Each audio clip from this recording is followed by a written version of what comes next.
Hey guys, it's me, Marcelo Warrior or Zipagan, whatever you like to call me, and I'm making a movie review about a movie called Fury. Not Shazam, Fury of the Gods. I don't know if I'm gonna watch that, but not that movie. There's a movie called Fury, and it comes out in 2014. And honestly, I'm gonna let you guys know right off the bat. This movie is pretty gory, but it is really good. I forgot to let you know in the last review about the TF2 horror fan film. That movie is also gory, but this one, it's a real life movie. It's a real movie that came out in theaters. It came out in 2014, and this film, oh my god, it was a really great film. It was the best film of all time. Actually, my dad introduced me to this film. You guys gotta thank him. I forgot to let you know that another thing that I forgot to let you know at the last video, that my friend recommended me Imminous, Imminous Blue. He recommended it to me since we're both TF2 fans. He told me, dude, you have to go watch Imminous Blue. It's a TF2 horror movie. I was like, okay, I'll watch it, and I watched it, and I have a fun time. Little spoilers to the last video if you guys didn't watch it, but still, we're talking about Fury. Anyways, this movie is a really great movie, right? Now, yes, this is a war movie. This movie is about uh, World War II. When Hitler did those stuff. That movie's about that. And I know what you guys are gonna expect. It's just gonna be a war movie. Yeah, we're gonna see some training, but there was no training. It was like straight off the bat. It was kind of like the movie of The Batman from 2022, where they straight off the bat start off with the action. You already know his story, and stuff like that. But this film did a really great job. Like, it had Brad Pitt, Shia LaBeouf, the active Punisher. If you don't know who that is, you might know him by this meme of this guy saying, "Wait, wait, wait, wait." No, that meme where this guy was just screaming, just wait. But still, this film, I like, it's like me going on a rant of how good is this film. Like, I had a blast. I had a fun time. It's a war movie, but it gets to show you what happens, how it feels to be in the war.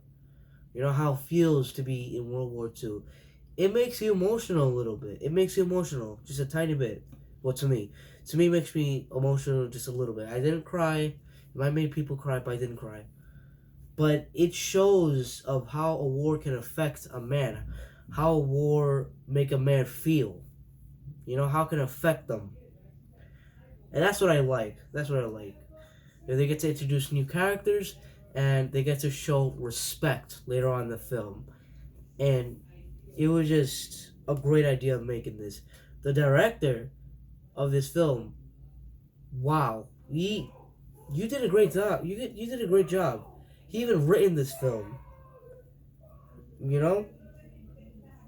even written this, and you did a pretty great job, dude. All right, I want you to make more films, please do.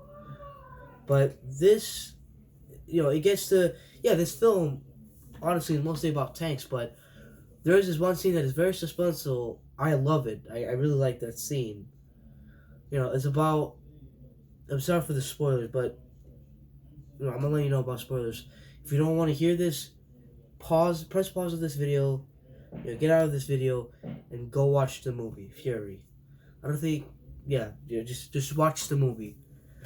Or if you don't have it, or if it's not free on demand, Netflix, HBO Max, if it's not there, go buy the Blu-ray. I watched it free on demand, but anyways, there was a scene where these 3 tanks are fighting this one tank, the Germans, but the Germans built this tank, and it's called Anti-Tank. And I love that scene because it felt like a boss battle in a very suspenseful moment. You have to get the brains, That's another thing about this film.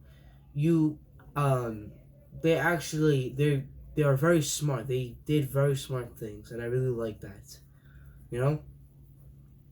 And the really thing that I really love about this movie is that it's a war movie, but it's not really about war. You get to see the characters. You get to mostly focus on the story.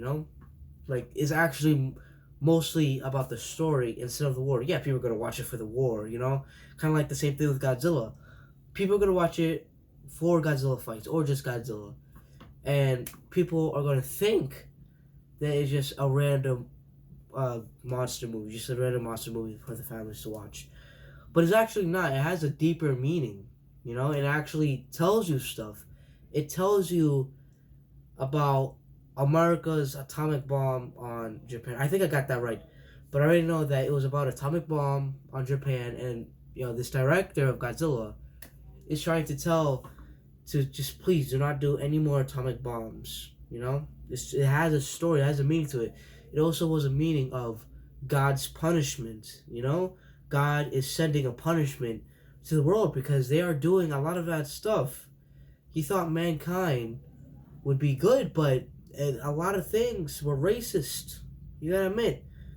I think Hitler was racist too. But still, you know? But yeah, this movie, it had a deeper meaning. It had a meaning. It had. It was the best movie. Sorry. It was the best movie of all time. I think 2014 was a great movie. We had a lot of good stuff in 2014. Yeah. Yeah, a lot of good stuff. FNAF was in 2014. That was basically the creation, the beginning of FNAF. Yeah. So I rate this movie a 10 out of 10. It's a really great movie. You gotta go watch it. I recommend it to you. It's like 100%. You know, all the good ratings. You know, you have to have a meal to watch this movie. You know, but yeah. Please leave a like, leave a comment, subscribe, ring the bell for all notifications, and I'll see you guys in the next video. Adios!